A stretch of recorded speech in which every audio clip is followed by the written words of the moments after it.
nna o Mantsudisane ke ile ka ba le mathata a feletsa ke ya go ntse ke ya go kopana le ntate ka Kapa ntate Moremi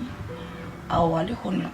go ba le mmelo go wa founa a bolela gore wa ka gona go nthuša ka mo ke ne le motlhako ka gona so ba ga ntate Moremi ba tlile le gone ba tlontšea bankisha go mmela gore re o kopana gone bjale re tlo tšea leeto la go ya go mmeo ka se sebaka se mo tseleng ya go ya go kopana le motswadi wa e leng gore o ile a ithaopa gore o tla nthuša a ke le tamišeng babogedi ba rena go lela gausi molelo gona o a le tamišago ke mopapa ke Malefo ke terete reverend go tswa gona kua ofising ya Professor Moremi jwale le hono re mo lefaseng la Thabana mo re tšere go mme ka gae ra mo tliša mo Thabana ka Mama Mahlangu o a ithaopilego o gopola gore Mama Mahlangu ke mme o e leng gore o ithaopile ge re be re le kua motse community radio station 96.3 FM go ne mme wa go tswa kua Senotlele o e leng gore o a tlhaka o a sokola gane se a ka go sija o boletse gore ke bola ke tlala go diegang jwale Mama Mahlangu ka lebaka la gore ke motswadi re kry le Mama Mahlangu mo e le mme o e leng gore o ulana noši o e leng gore o hloka motho a ka go mo hlokomela jwale le gone re tlile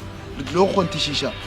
tše e leng gore Mama Mahlangu o tlo e kana mo pele ga lena gore jwa le yena o dumela ngwana wa batho gore a tla mo hlokomele le mme o tlo bolela maikutlo a gage le moagišane o gona o e leng gore o tlo hlatsela o gopola gore motho mo le mongwe wa phela go mo lefaseng o na le baagišane ba ile gore ba kgone go bona seemo sa gage jwale re a tsena and then le o kwa gore baagišane le bo Mama Mahlangu le mme o re tlile go le yena ba reng thobela ebile re fitlhile le gore mo motseng wa Thabana ke kopane le mme Mama Mahlangu a wa mme Mahlangu ke mme o e leng gore wa kwagala ke mme o e leng gore o ile a re ga e kwa mo ke bolela mo Motse FM a nkwela bohloko be Mahlangu ke motho o mmelo ke mo lebeletše ke mme o kgotho mme o leng go tlo nthega mo bophelong baka ke mmona sena bothata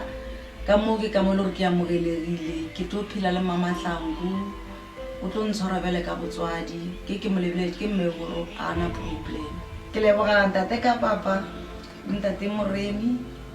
le ntate Malefo wa kgonne go ntliša mo gore ke tle ke kopane le Mama Mahlangu ba se ka fetša ka nna ba tšwele pele ba thuše le ba bangwe go fitlhela le bona ba kry-a thušo e leng gore nna ke e kry-ile mme nna ke a dumedisa ke lebogile thata Radio Motse ka gore ke kgale from last year ke sokola re nyaka motho ebile ke tsamaisitse bana ba Orange Farm ka baka la go tlhoka motho wa mothusa so Radio Motse e nthusitse thata ka baka la ntate Moremi le Malefo le ka Kapa ke thusegile thata ka gore ka tseno ba ntliseditse motho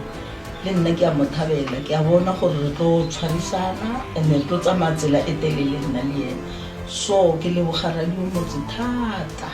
bana betso le dire bjao ntate Moremi o dire modimo tlo go shogofatsa le business ya gago le wena ntate Malefo le wena ka Kapa voice eo ya gago a se ya lefela re a leboga nna ke tumetse ka se etsagetseng mo lapeng la ka today I'm happy ke a leboga ke a dumedisa le nna crew ya ga Professor Moremi Mr. Malefo le Lucky le moeng wa tlong go bereka ka kona ga Mama Mahlangu nna ke moagelane ka mo ga Mama Mahlangu ke a phane ke se tšhaile ke le morwa ka mo gae ka ba mme o ko mogolo le ga sa lekane le mme mare ke mme o mogolo ke fele ke thušana le ena dilo tše ntšhi o thuša ke fela roma nna ke mo thuša ka sela le sela so ga a kry-ile moledi o e le gore o tlo tla a mo thuša le nna ke a mo lebogiša ka bane ke kgala lla a nyaka motho wa go swana le sesi wa ka tlang a mo thuša ke bona bile a le neutral go tlo ba kaone tlogo ke mo lebogiša le nna re tswelang pele ka mmereko motse o le o dirang re a le theletša Professor ka Kapa Malefo le bo Lensman bo Lucky ra leboga tswelang pele ka mmereko motse